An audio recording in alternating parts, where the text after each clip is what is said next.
Hi, Pisces Sun and Rising. Welcome to your October 2023 Astro Update. It's Rena here. Well, golly jeepers. I can't believe it's already October. Well, it's going to be because I'm recording this in mid-September, but you know what I mean. So, there's a lot of energy. I'm trying to think here like the sun begins in your 8th house. As the month begins, the sun is in your 8th house. And this is a water house. So you're right at home in this type of area. Now, this is for the domain of Scorpio. So that's the area of transformation. And the sun being there gives you a very, I would say, intensifies your nature. And then on the 4th, Mercury goes here. Also, a very important part of the 8th house can also be other people's resources or shared resources. So whether it's money that's shared in the or actually I would say other people's money is more like inheritances, whereas shared resources would be if you are with a spouse, or maybe you're soon to be separated or divorced from a spouse, and money is coming into the picture here. So Mercury can be researching, talking about contracts regarding these resources. So, or even like a will. Libra, Mars has already been in this sector. So that can be conflict. So there might already be some kind of situation where people are like, hey, what's going on here with this money? And they're fighting over it even. On the 8th, Venus goes into Virgo, which is your opposite house, your opposite sign. And the 7th house is the house of committed partnership. So Venus is a very harmonious,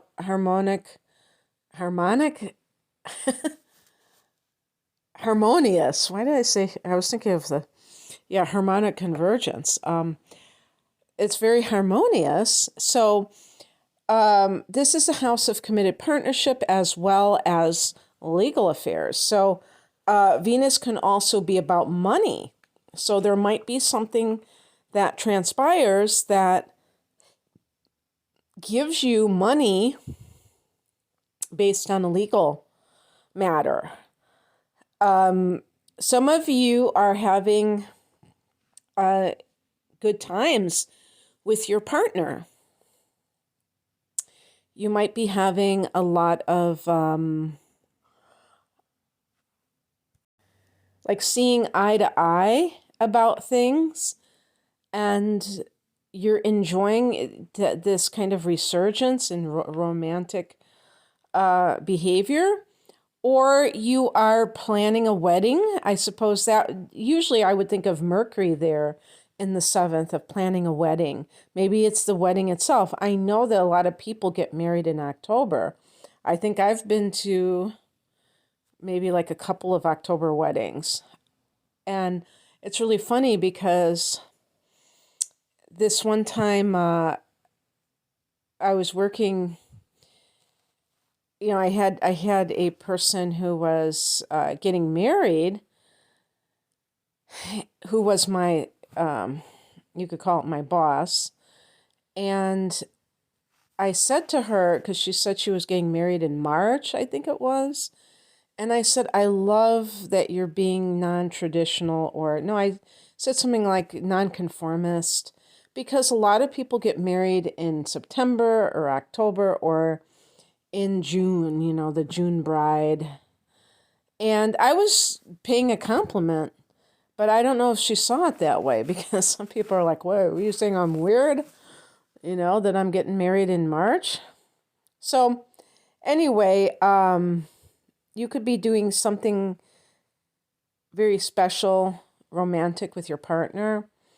and you're having a lot of harmony at this time.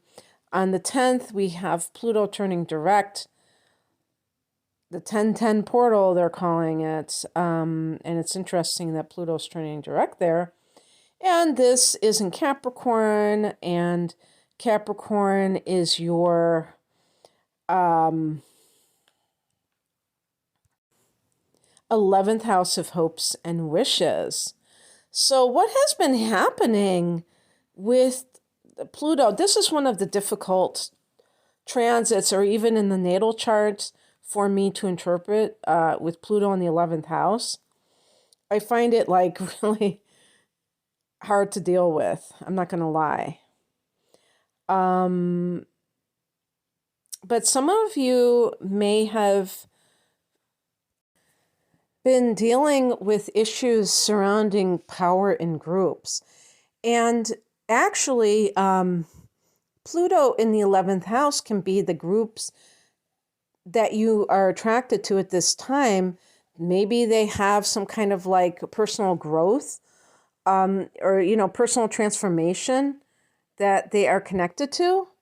And this, but even in these kinds of situations, it can be tricky because usually you have a head of a group, right? And for instance, Pluto is one of the rulers of the 8th house along with Mars. And I think of Pluto, not Mars, as connected to the occult, because the 8th house can be the occult, which means hidden, but the hidden knowledge, or the, metaphysics, and astrology would be considered that, the tarot. But the point is that the 8th house can be shamanism too. Things where personal alchemy or transformation are really key. So when we join groups and there is somebody in charge of that group, because it's not like everybody just randomly assembles, that person, if they're in their shadow in any capacity, they can use their their personal sway, as a way to kind of control others. So because Pisces tends to be a person who is very receptive to others, there can be the tendency to be impressionable. And this is because you are mutable water. How much more impressionable can you get? You're talking about this situation of somebody who is... Pluto is going direct, and you're going to find that you have kind of like looked at this issue, because when Pluto went retrograde since May, you may have had to look within yourself as it pertains to these issues. Because with Pluto, there can be power struggles. And sometimes we feel like victims.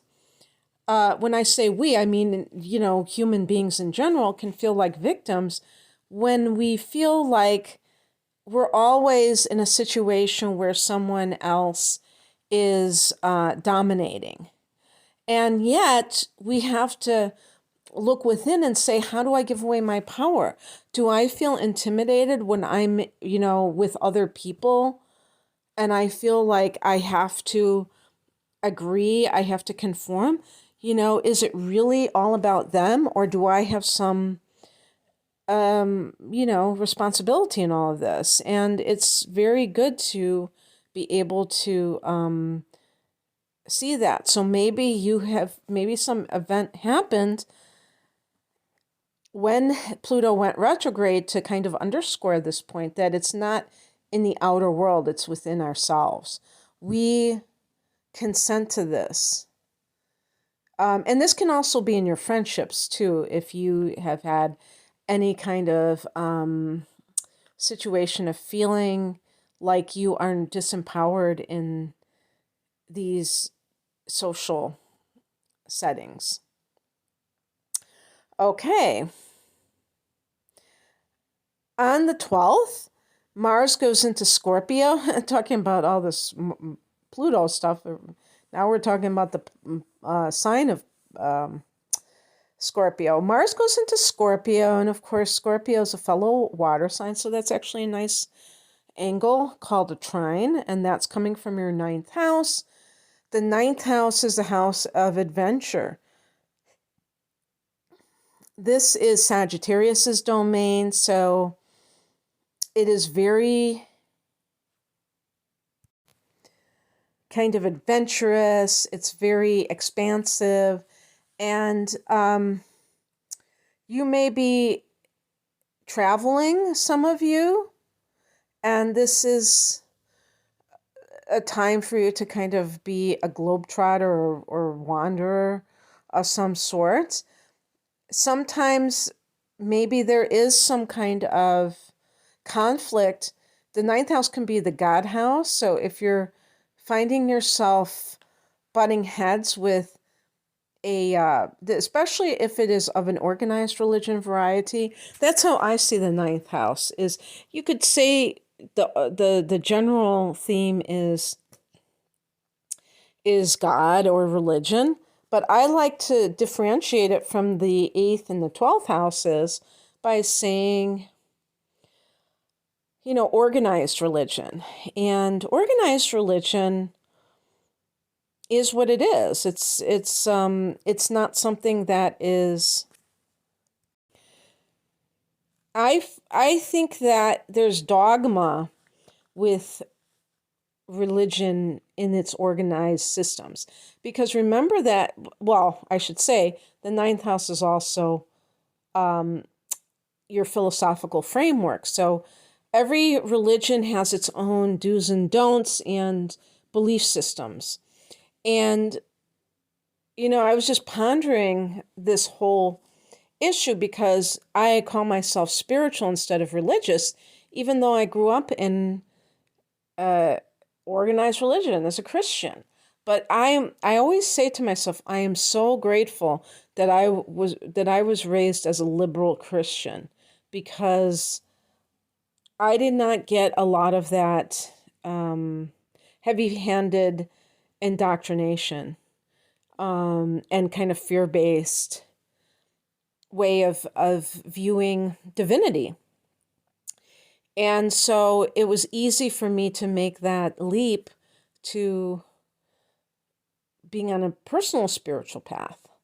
Whereas a lot of people, they might become spiritual, but they're also likely to become atheists if they grow up with heavy-handed, guilting and shaming and fear-mongering. So I don't know how this is going to play out for you. Maybe you're arguing with somebody in academia, Mars doesn't have to be fighting, though. Mars can simply be that you are really involved in something that pertains to 9th house matters. So anyway, on the 14th, there's a solar eclipse at 21 degrees of Libra. So again, we're talking about that 8th house of transformation. This is such a great time for Pisces people to really maybe enroll in some kind of spiritual esoteric course of studies. This would be more on the esoteric side. I don't really like the term occult because it has kind of negative connotations, even though it may not mean anything in and of itself that is bad, but the way that it's regarded. So yeah, something metaphysical, because you have Neptune in your own sign, so you're already, having this very spiritual influence. Not that you need it, because you're Pisces after all, but hopefully you catch my drift. And you're going to have opportunities for these kinds of things to transform yourself in a big way. see where you're at a year from now, because these eclipses will continue into next year. You may be pleasantly surprised at how far you've come. On the 22nd, Mercury goes into Scorpio. And so now we're having Mercury in that 9th house. Mercury can be paperwork. It could be your passport if you are planning on a trip. Maybe some people are studying abroad, learning a language abroad, immersing themselves in a foreign country for that reason, or teaching in a foreign country. Teaching English as a second language, I don't know. On the 23rd, the sun goes here. One nice aspect of having the sun, having these personal planets in the 9th house, is that you can be feeling more optimistic. This is one of the things that Sag represents. On the 28th, we have a lunar eclipse at 28 degrees. At 5 degrees, I said 28. On the 28th of October, we have a lunar eclipse at 5 degrees of Taurus. Taurus is your 3rd house, Pisces, but I'm sure some of you will have this in your 2nd house, because this is at an early degrees of Taurus. So if that's the case, if you have it in your 2nd house, this can be an economic breakthrough or some kind of trigger change to your income. The lunar eclipse is a powerful full moon. Sometimes they'll say something is being eclipsed out of your life. So if somebody is losing, I don't like the word losing, but they're releasing a source of income, or it is being it's being removed, but there's something else that is coming for you. It's not just like a loss. You're going to see something come in. Now, for those of you who have it in the 3rd house, this can be, this is the house of the mind. This is the opposite house of Scorpio, the opposite sign and house. So that's like the 3rd versus the 9th house. This is more for mundane knowledge, but also the mind itself. And this could be like a spiritual download, some realization that is occurring. If so, I think that for Pisces, part of this can be, you have 2 longer transiting planets in your sign, Saturn and Neptune. So both of them are retrograding, and both of them can give you a sense of the reality of what you're dealing with. And if you're, Pisces people are very, have a tendency sometimes to want to live in their fantasy version of reality, because sometimes life may seem too hard to kind of bear. It might seem that everything is too intense, and yet it's very important to acknowledge what is going on and to see things as they truly are. And so it can be a great opportunity to kind of like